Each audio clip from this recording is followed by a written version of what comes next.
The Declaration of Independence, as it was written by the Founding Fathers of the United States of America. When in the course of human events, it becomes necessary for one people to dissolve the political bands which have connected them with another, and to assume among the powers of the earth the separate and equal station to which the laws of nature and of nature's God entitle them, a decent respect to the opinions of mankind requires that they should declare the causes which impel them to the separation.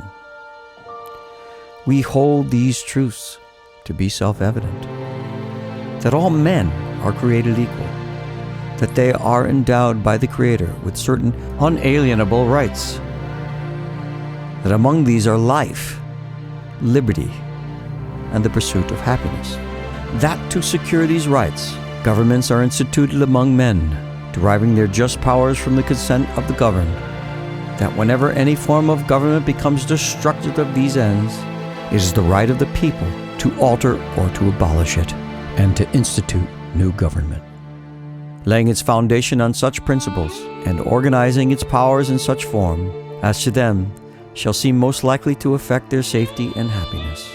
Prudence, indeed, will dictate the governments long established should not be changed for light and transient causes. And accordingly, all experience hath shown that mankind are more disposed to suffer, while evils are sufferable, than to right themselves by abolishing the forms to which they are accustomed. But when a long train of abuses and usurpations, pursuing invariably the same object, evinces a design to reduce them under absolute despotism, it is their right, it is their duty to throw off such government and to provide new guards for their future security. Such has been the patient sufferance of these colonies, and such is now the necessity which constrains them to alter their former systems of government.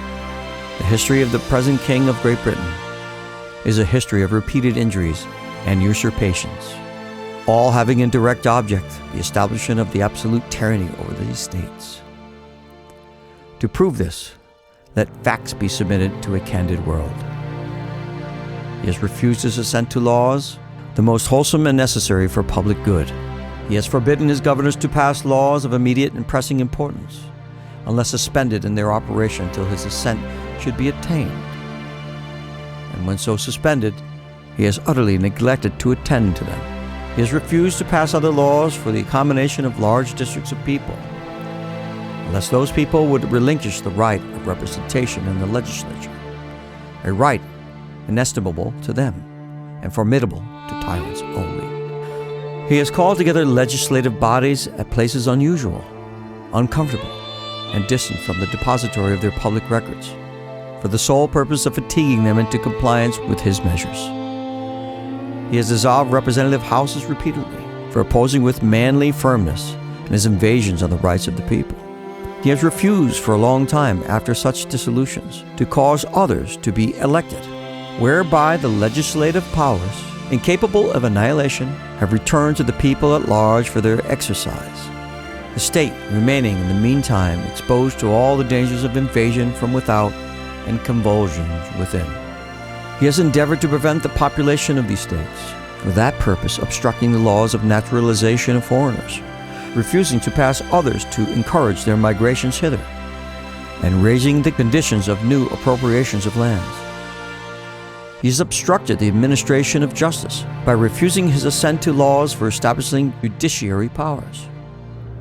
He has made judges dependent on his will alone for the tenure of their offices and the amount and payment of their salaries. He has erected a multitude of new offices and sent hither swarms of officers to harass our people and eat out their substance. He has kept among us, in times of peace, standing armies without the consent of our legislatures. He has affected to render the military independent of and superior to the civil power. He has combined with others to subject us to jurisdiction foreign to our Constitution and unacknowledged by our laws, giving his assent to their acts of pretended legislation, for quartering large bodies of armed troops among us, for protecting them by mock trial from punishment for any murders which they should commit on the inhabitants of these states, for cutting off our trade with all parts of the world, for imposing taxes on us without our consent, for depriving us in many cases of the benefits of trial by jury, for transporting us beyond seas to be tried for pretended offenses, for abolishing the free system of English laws in a neighboring province, establishing therein an arbitrary government, and enlarging its boundaries so as to render it at once an example and fit instrument for introducing the same absolute rule into these colonies. For taking away our charters, abolishing our most valuable laws, and altering fundamentally the forms of our governments, for suspending our own legislatures, and declaring themselves invested with power to legislate for us in all cases whatsoever. He has abdicated government here by declaring us out of his protection and waging war against us. He has plundered our seas, ravaged our coasts, burnt our towns, and destroyed the lives of our people. He is, at this time, transporting large armies of foreign mercenaries to complete the work of death, desolation, and tyranny, already begun with circumstances of cruelty and perfidy scarcely paralleled in the most barbarous ages, and totally unworthy the head of a civilized nation. He has constrained our fellow citizens taken captive on the high seas to bear arms against their country, to become the executioners of their friends and brethren, or to fall themselves by their hands. He has excited domestic insurrections among us. He has endeavored to bring on the inhabitants of our frontiers, the merciless Indian savages whose known rule of warfare is an undistinguished destruction of all ages, sexes, and conditions. In every stage of these oppressions, we have petitioned for redress in the most humble terms. Our repeated petitions have been answered only by repeated injury. A prince, whose character is thus marked by every act which may define a tyrant, is unfit to be the ruler of a free people. Nor have we been wanting in attentions to our British brethren. We have warned them from time to time of attempts by their legislature to extend an unwarrantable jurisdiction over us. We have reminded them of the circumstances of our emigration and settlement here. We have appealed to their native justice and magnanimity, and we have conjured them by the ties of our common kindred to disavow these usurpations, which would inevitably interrupt our connections and correspondence. They too have been deaf to the voice of justice and consanguinity. We must, therefore, acquiesce in the necessity which denounces our separation, and hold them as we hold the rest of mankind, enemies in war, in peace, friends.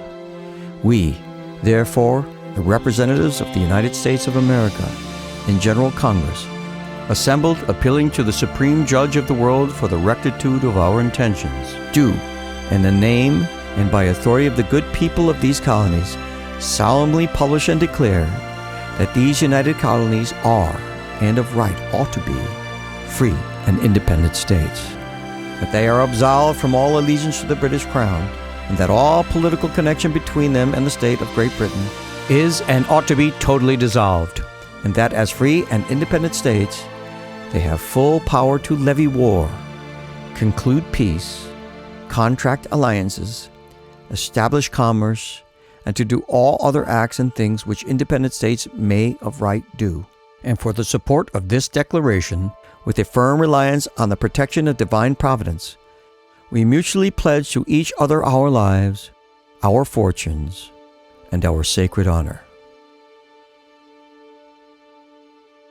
This has been a Deep Dive Radio production. Thank you for listening. Go to www.deepdiveradio.com to hear all episodes. So long now.